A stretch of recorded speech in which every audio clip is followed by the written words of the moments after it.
menos impulsivas que los hombres, altamente más organizadas, mucho más pulcras a la hora de justamente hacer estos ilícitos. Pero para hablar de todo ello, estamos en estos momentos con Héctor Arenas, que conoce de sobra el tema como exprefecto. ¿Qué tal? Y Bárbara Salinas, que también nos acompaña. Bárbara, bueno, no sé en lo legal cómo maniobran al respecto también ellas, qué resguardos toman, a diferencia de los hombres, pero hablemos de eso más adelante. Primero con Héctor Arenas, a propósito de la jerarquización. ¿Cómo la entablan? ¿Cómo son de territoriales? Los hombres lo sabemos, pero las mujeres, ¿cómo obran en ese ámbito? Sí, mira, aquí lo que yo primero tendría que hacer la diferencia es que siempre es más llamativo que una mujer lidere evidentemente alguna organización criminal por los ribetes que tiene, sigue siendo en su mayoría hombres los que dominan estas organizaciones criminales. Aquí lo que ocurre y que hay que hacer una diferencia, que la mayoría de las mujeres que se hacen cargo de estos grupos criminales los han heredado de alguna manera o con posterioridad a que su esposo, su amante o lo que sea es detenido. Aquí lo que se intenta siempre es mantener la hegemonía territorial y transaccional de un sector. Evidentemente, cuando cae el líder de una banda, alguien tiene que hacerse cargo del negocio.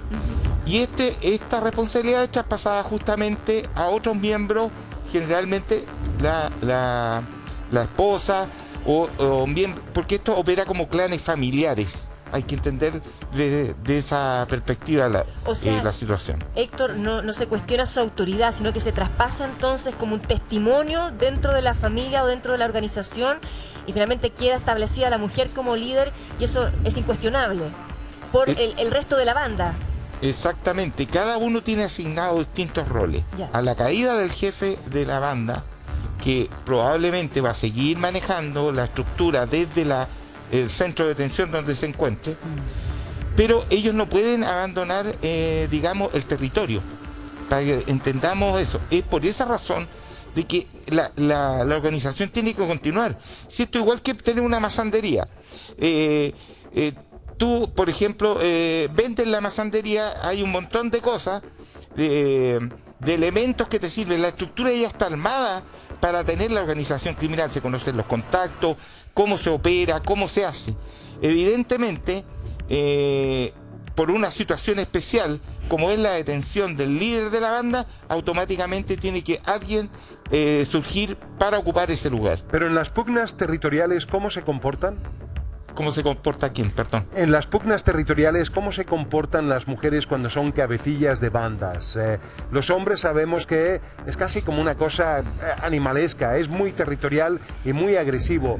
¿Las mujeres en ese alcance son más conciliadoras o son igualmente violentas a la hora de estar, por ejemplo, demarcando cuál es el territorio y la zona de influencia, donde muchas veces entran en pugna con otros y otras familias en otros lugares? ¿Se me entiende? Sí, perfecto, te entendí ahora, perfecto.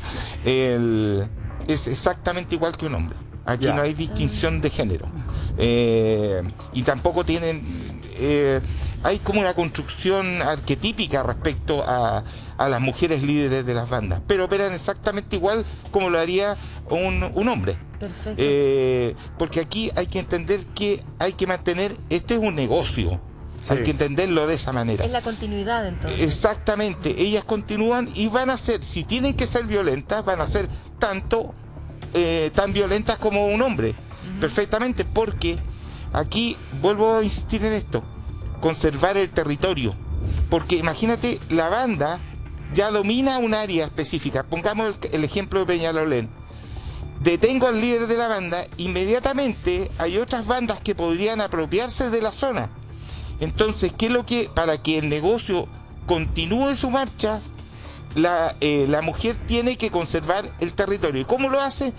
Manteniendo sicarios, no abandonando las esquinas donde venden, los lugares de acopio, la forma como llega la droga al sector.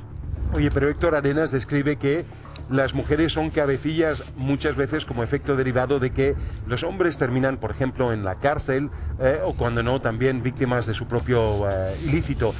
Pero, Bárbara Salinas, ¿qué ocurre con las mujeres que son a su vez también líderes de estas bandas, pero son jefas de familia, de hogar, tienen también niños?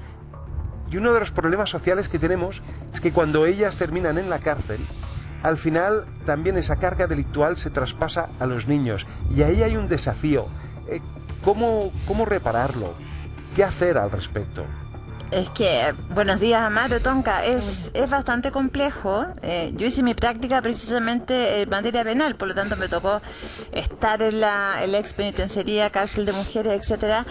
Y la verdad es que en ese sentido las mujeres que participan en el mundo del narcotráfico están acostumbradas, así como los hombres, y saben que este es un costo y lo ponen dentro de la balanza y es un costo-beneficio que tienen que ponderar. Desafortunadamente, y como tú bien dices, un tremendo desafío, esos niños están acostumbrados y se acostumbran a ir a las visitas carcelarias, a estar con sus madres, muchas mujeres que incluso tienen hijos estando privadas de libertad. Entonces, es más que el desafío, sí hay un desafío social sin duda, pero también lo que quiero decir es que ellas se incorporan dentro del costo o lo que implica el riesgo de este negocio, por llamarlo de alguna forma, el hecho de tener a sus hijos estar alejadas o mantener estas visitas. Mira, incluso hay un detalle sumamente importante que señala también Héctor. Las cárceles, por ejemplo, los que son traficantes y que caen privados de libertad o son condenados, generalmente están en sectores donde la idea de gendarmería es que no puedan tomar contacto, pero finalmente lo hacen igual. Claro. Y siguen dirigiendo exactamente igual y se conocen las incautaciones de teléfonos celulares satelitales, teléfonos de ese nivel de tecnología, porque es importante controlar el terreno. Entonces no hay mucha diferencia. Incluso yo diría que las mujeres en ese sentido, cuando están privadas de libertad, son muy manipuladoras.